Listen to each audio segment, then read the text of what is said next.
And I'm here in Paris at COP21. Today we are reporting from the World Climate Summit, and I'm delighted to be joined by Sadrine Dixon Decléve. She's the director of the Prince of Wales Corporate Leaders Group. So what does business want from this COP?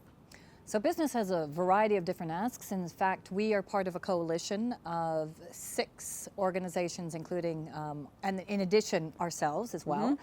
And we're working together through this coalition called We Mean Business. Mm-hmm. And what We Mean Business wants is we absolutely need to have a series of different clarity and long-term goals for the business community so that we actually know where we're going. And for the moment, we're not sure actually that Paris is going to deliver exactly what we want, mm-hmm. but we do feel that there's a lot of progress that has been made. So what specifically do you want? Short-term, medium and long-term, and yep. long-term.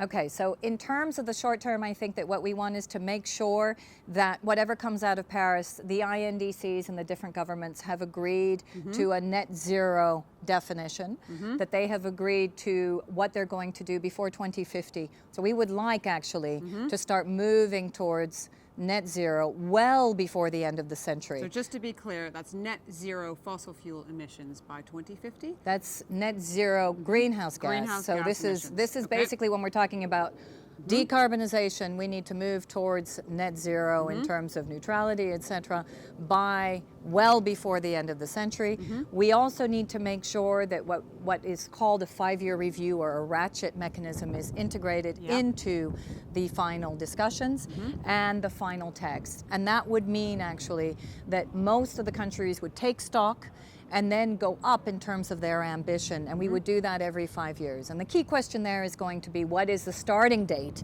in order to enable that to happen? And what do you think the likelihood of that happening is? Actually, there's a great deal of discussion. I think everyone is pretty much in agreement that we will have a ratchet or a 5-year cycle. The question is, will it be before 2020, starting mm-hmm. in terms of the stock taking and then the implementation in 2020, mm-hmm. or will it be post 2020? Some countries are looking at 2025, 2030. Mm-hmm. Other countries, especially those that have already started to decarbonize, feel that it's really important that we start to set ambition earlier than that, probably closer to 2020.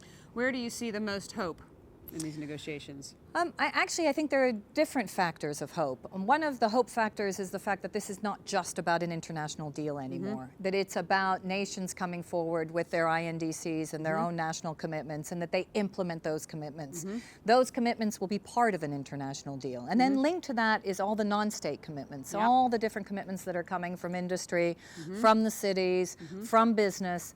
And I think together what we're hoping is that actually, even if for the moment we know that the INDCs aren't going to deliver our 2-degree goal, so mm-hmm. we might be around 2.7, others have said even higher. Mm-hmm.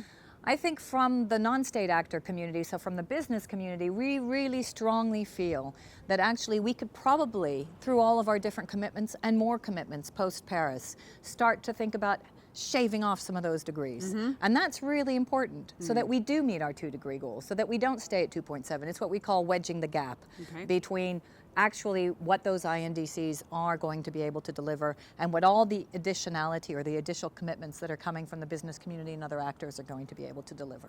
What about the thought that 1.5 to stay alive coming from some of the Caribbean nations, some of those who might be at risk of being flooded? I think that 1.5 still needs to exist in the text. Mm-hmm. I think it's really important to mention that for some countries, especially island states, the mm-hmm. Marshall Islands, etc., we're not talking about a cycle of 100 years. Yeah. We're talking about a cycle of 5 to 10 years. Mm-hmm. And that flooding also in Holland, in the Netherlands, or even New York, mm-hmm. we know is going to, drought in California is going to be sooner as well. I think we need to mention that we still should be moving towards 1.5 mm-hmm. and get there as soon as possible. But I think it's going to be close to impossible to, at least through the INDCs that we have, get to where we need to go. So there needs to be, and I think that's the difference, there's so much confusion between what is actually in the final text and what is real.